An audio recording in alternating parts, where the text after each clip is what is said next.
চট্টগ্রাম শাহ আমানত আন্তর্জাতিক বিমানবন্দর থেকে একে একে ব্যবসা গুটিয়ে নিচ্ছে আন্তর্জাতিক বিভিন্ন বিমান সংস্থা। নানান অজুহাতে এরই মধ্যে 14টি এয়ারলাইন্স ব্যবসা বন্ধ করে চলে গেছে। অন্যদিকে দেশি বিভিন্ন এয়ারলাইন্সের কাছে 2130 কোটি টাকা বকেয়া পাওনা আদায় করতে পারছে না কর্তৃপক্ষ। এর মধ্যে বাংলাদেশ বিমানের কাছেই পাওনা 1783 কোটি টাকা।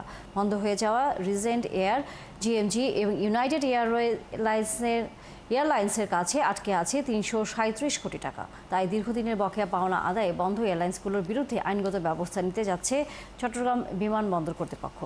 জহিরুল ইসলামের ছবি এবং সাইফুল ইসলাম শিল্পীর তথ্য ছবিতে বিস্তারিত।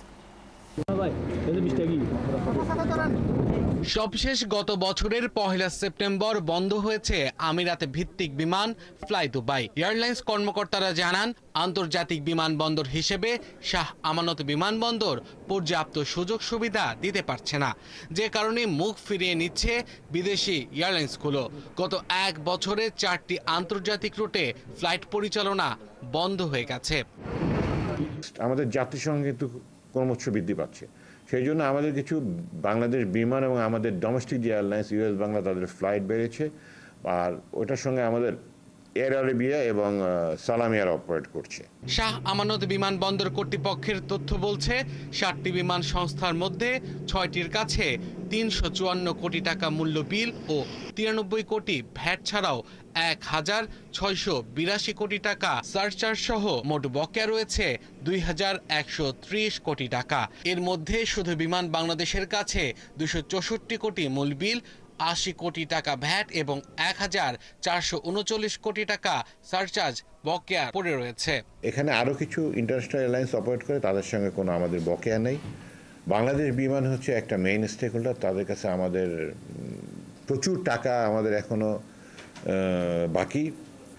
আমি আসার পরে অ্যারাউন্ড 600 কোটি টাকার মতো বকেয়া ছিল। তো রিসেন্টলি তারা হয়তো বা 3টা স্লটে অনেকটা কাভার করেছে, এখনও প্রায় 265 কোটি টাকার মতো তার কাছে আমাদের বকেয়া আছে। বিমানবন্দরের জনসংযোগ কর্মকর্তারা জানান, বিমান সংস্থাগুলোর থেকে 6 ধরনের অ্যারোনটিক্যাল চার্জ নেয় বিমানবন্দর কর্তৃপক্ষ। এছাড়া আরও অন্তত 4 ধরনের নন অ্যারোনটিক্যাল চার্জ সময় মতো শোধ না করায় বিপুল বকেয়া জমে যায়। তাদের বিভিন্ন অফিসিয়াল রুম রয়েছে, তারা চেক ইন কাউন্টারগুলো ব্যবহার করতেছে। বিভিন্ন পয়েন্টে তাদের বিভিন্ন বুথ রয়েছে, অফিস রয়েছে, কাউন্টার রয়েছে। চট্টগ্রামের এভিয়েশন কর্তৃপক্ষ জানায়, দেশি প্রতিষ্ঠান রিজেন্ট এয়ারওয়েজের কাছে চট্টগ্রাম বিমানবন্দরের পাওনা 252 কোটি 56 লাখ টাকা। একইভাবে ইউনাইটেডের কাছে 54 কোটি টাকা এবং জিএমজি এয়ারলাইন্সের কাছে 29 কোটি 30